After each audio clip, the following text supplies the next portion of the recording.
তালেবান সম্পর্কে একটা অপবাদ প্রায় শোনা যায় যে তালেবানেরা নারী নিপীড়ক। কিন্তু তালেবান যেভাবে তৈরি হয়েছিল সেই ইতিহাস জানলে আপনারা দেখবেন নারী নিপীড়ন বন্ধ করার লক্ষ্য নিয়ে তালেবান তৈরি হয়েছিল। আপনি এই ইতিহাস সহজে পাবেন না। আপনাকে সেই তথ্য পেতে হলে অনেক পড়তে হবে, খুঁজতে হবে। আমাকেও অনেক খুঁজতে হয়েছে, কারণ নারীদের সম্মান রক্ষায় তালেবানদের সেই ইতিহাস চাপা দেয়া না গেলে তালেবানদের নারী বিরোধী বলে প্রচার চালানো সম্ভব হতো না। তবে এটা বলতে দ্বিধা নেই, তালেবানদের নারী সম্পর্কে একটা বিশেষ দৃষ্টিভঙ্গি ছিল যা পশ্চিমা ধাঁচের নারী অধিকারের সাথে সাংঘর্ষিক। আমরা নারী প্রশ্নে তালেবানদের স্ট্যান্ড অনেকেই অপছন্দ করতে পারি, সমালোচনাও করতে পারি।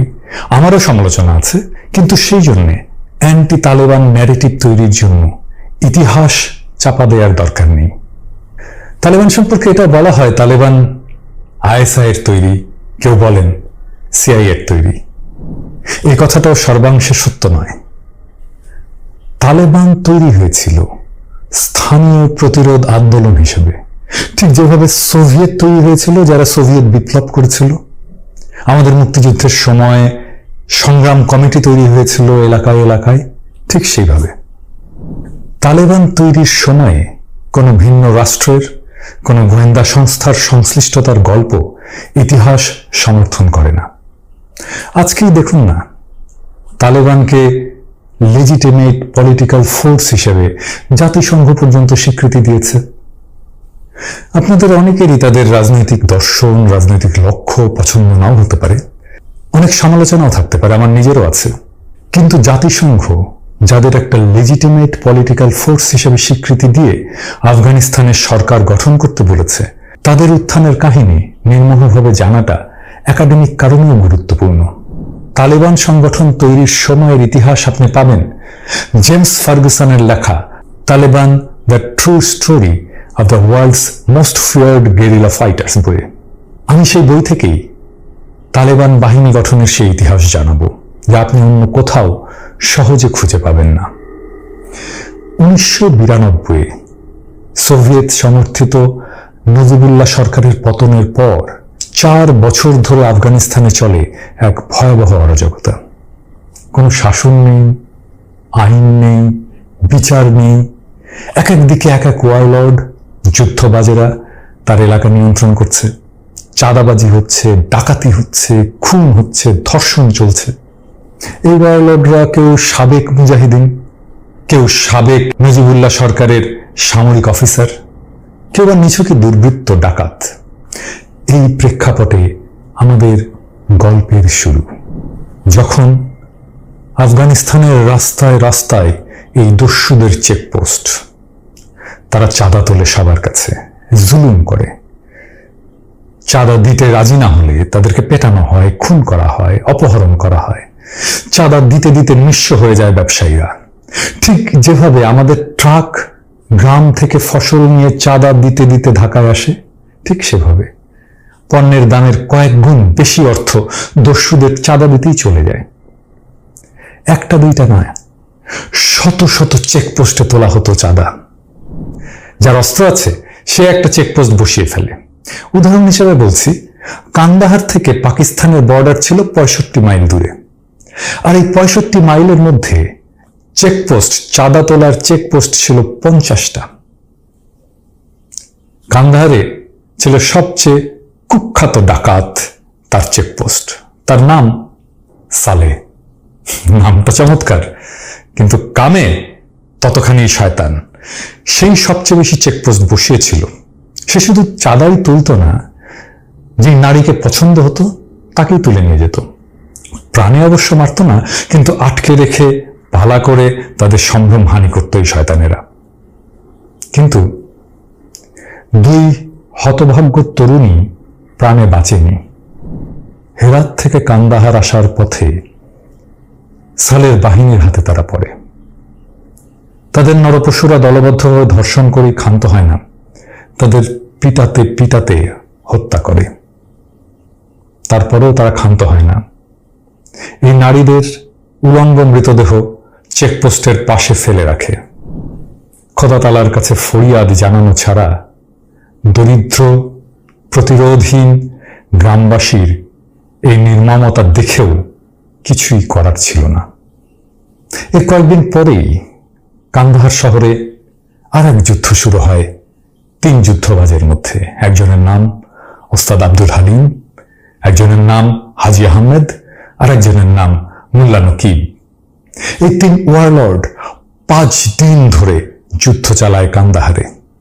এই ত্রিমুখী লড়াইয়ে কান্দাহার ধ্বংসস্তূপে পরিণত হয়।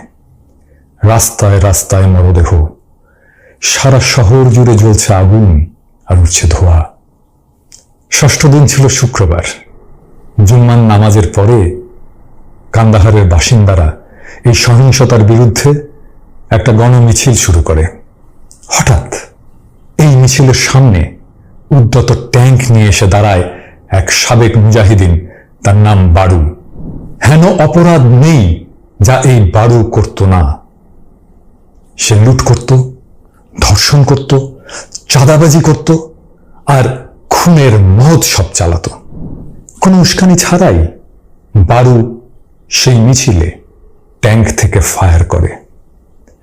অনেক মানুষ মারা যায়, আমার সংখ্যাটা ঠিক জানা নেই। আহত হয় শত শত।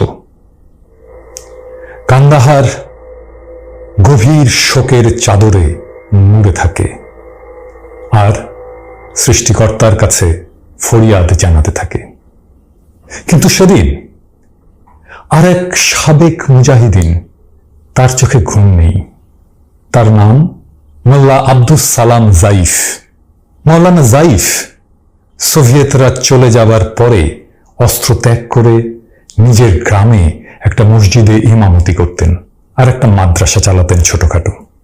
ঘুমহীন চোখে মৌলানা জাইফ কাঁদতে থাকলেন আর ভাবতে থাকলেন কিভাবে এই অসহনীয় অবস্থা থেকে দরিদ্র গ্রামবাসীকে রক্ষা করা যায়। বিদ্যুৎ চমকের মতো তার মাথায় এলো একটি নাম, মোল্লা ওমর।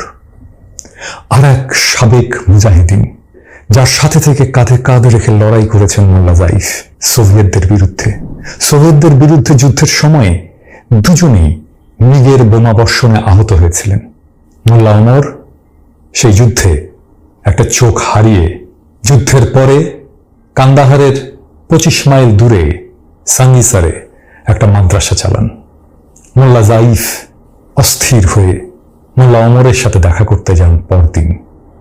দীর্ঘদিন পরে তার কমরেডকে পেয়ে একে অন্যের কুশলাদি বিনিময়ের পরে মোল্লা জাইফ মোল্লা ওমরকে বলেন, ভাই, আমাদের এই গ্রামবাসীদের জুলুম থেকে রক্ষা করতে হবে।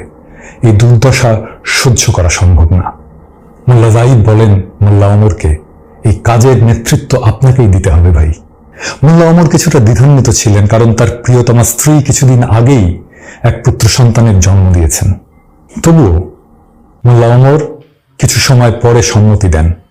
তিনি বলেন, কাজটা খুবই ঝুঁকিপূর্ণ। আমি আমার সদ্য ভূমিষ্ঠ সন্তান এবং পরিবারের নিরাপত্তাকে কোরবানি দিচ্ছি, কিন্তু আপনারা পরিস্থিতি কঠিন হয়ে গেলে আমাকে ত্যাগ করবেন না তো? না। মোল্লা জাইফ এবং তার সাথে থাকা আর সবাই শপথ নেয় দৃঢ়ভাবে মোল্লা ওমরের নেতৃত্বে মেনে নেবেন এবং তাকে কখনোই ত্যাগ করবেন না। পরদিন মোল্লা জাইফের এবং মোল্লা ওমরের ছাত্র আর সাবেক মুজাহিদিনদের 50 জন একটা মাটির মসজিদে যান, যার নাম ছিল সাদা মসজিদ। সেইখানে শপথ নিয়ে তারা গঠন করেন তালেবান বাহিনী। এই বাহিনীর প্রথম সদস্য সংখ্যা ছিল মাত্র 50 জন। তালেবানদের কোনো রসদ ছিল না, খুব সামান্য কয়েকটা পুরনো অস্ত্র, যা দুর্বৃত্তদের তুলনায় যাদের বিরুদ্ধে যুদ্ধ করতে যাবে তাদের তুলনায় কিছুই না। কোনো টাকা ছিল না। মৌলানা জাইফ তার সারা জীবনের সঞ্চয় 10,000 আফগানি মুদ্রা দান করেন তালেবানের তহবিলে। এটাই তাদের প্রথম ফান্ড। কিন্তু এই 10,000 আফগানি মুদ্রা এটা কতটুকু? এই 10,000 আফগানি মুদ্রায় কাবুল শহরের রেস্টুরেন্টে 10 জনের একটা মাঝারি মানের ডিনার করা সম্ভব ছিল। তার মানে আমাদের হিসাবে 3-4 হাজার টাকা। আর তাদের ছিল আরেকটা ইম্পর্টেন্ট অ্যাসেট, সম্পত্তি, সেটা ছিল রাশানদের ফেলে যাওয়া একটা মোটরসাইকেল। তবে তার কিন্তু সাইলেন্সার ছিল না। বিকট শব্দ তুলে যখন সেটা চলতো, তখন অনেক দূর থেকে জানা যেত তালেবানরা আসছে। এই শব্দের কারণে মোটরসাইকেলটার নাম দেয় গ্রামবাসী ইসলামের ট্যাঙ্ক।